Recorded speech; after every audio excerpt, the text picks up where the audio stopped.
बिस्मिल्लाहिर्रहमानिर्रहीम। अस्सलाम वालेकुम नाजरीन, welcome back to my channel. आप देख रहे हैं हमना हाशमी व्लॉग्स और मैं हूं हमना हाशमी। नाजरीन, पहले तो आप सबको ईद की बहुत बहुत मुबारक हो। काफ़ी टाइम गुजर गया, मैं वीडियो नहीं बना सकी, लेकिन आज एक वीडियो के साथ हाज़िर हुई हूँ। ईद से पहले की बात है, कुछ दिन पहले की बात है कि बरतानवी वज़ीर आज़म बोरिस जॉनसन की जानिब से इस्तीफ़ा दिया गया।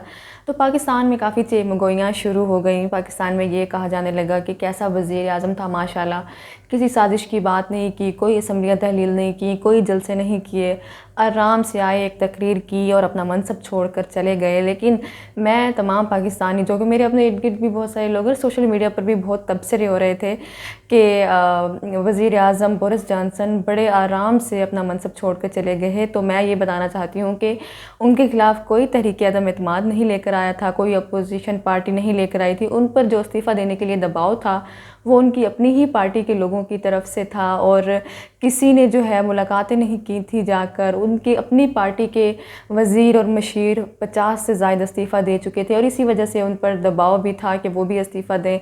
और उन पर जो इल्ज़ामात थे वो इल्ज़ामात कोई करप्शन और मनी लॉन्ड्रिंग के नहीं थे। ऐसे इल्ज़ामात थे कि जो कि पाकिस्तान में जिनको कुछ समझा भी नहीं जाएगा। उन पर पहला इल्ज़ाम ये था कि उन्होंने कोरोना SOP की ख़िलाफ़ वर्जी की थी। क्या आप सोच सकते हैं कि कोरोना SOP की ख़िलाफ़ वर्जी पर भी कोई इस्तीफ़े का बोल सकता है? तो जी हाँ, वहाँ पर उन पर पहला इल्ज़ाम SOP की ख़िलाफ़ वर्जी ही था। उन्होंने अपने जो पार्टी के लोग थे, जो वज़ीर आज़म हाउस के लोग थे, जब कोरोना पीक पर था तब उन्होंने उनको अपने घर पर बुलाकर कुछ डिनर किया था और पार्टी की थी। उस पर पुलिस ने फ़ाइन भी किया था उनको।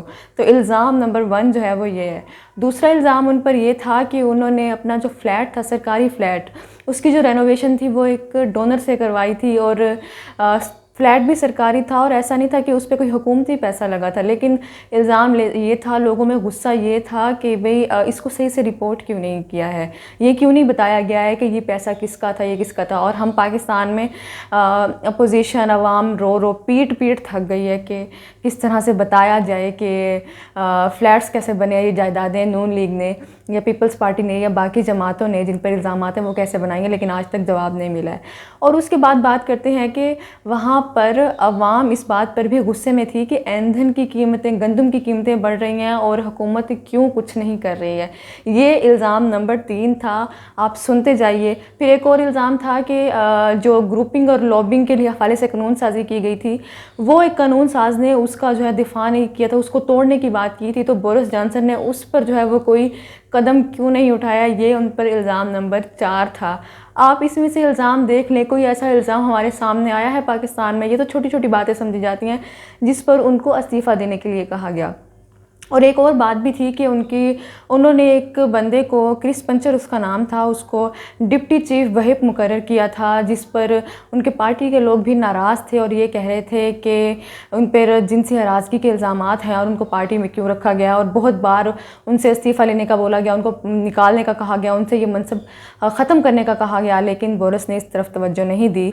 तो इस बुनियाद पर भी ये एक और इल्ज़ाम है। लेकिन जो पहले 4 इल्ज़ाम हैं वो हम ज़्यादा पढ़ने में आ रहे हैं, और वो जो मीडिया है वो उसको ज़्यादा रिपोर्ट कर रहा है।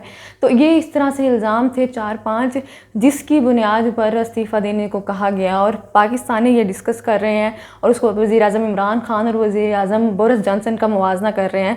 तो ये मुवाजना बिल्कुल नहीं बनता है, क्योंकि वहाँ पर हालात और थे, ग्राउंड रियलिटीज़ और थी, यहाँ पर ग्राउंड रियलिटीज़ और थी। तहरीक अदम एतमाद लाई गई, प्रॉपर तरीके से रिजीम चेंज किया गया, मुलाकात होती रही, पूरा साल का टाइम लगा, उसके बाद इमरान खान की हुकूमत छीनी गई। लेकिन यहाँ पर बातें कुछ और थी, रियलिटीज़ कुछ और थी, जिसकी बुनियाद पर बोरिस जॉनसन ने इस्तीफ़ा दिया था।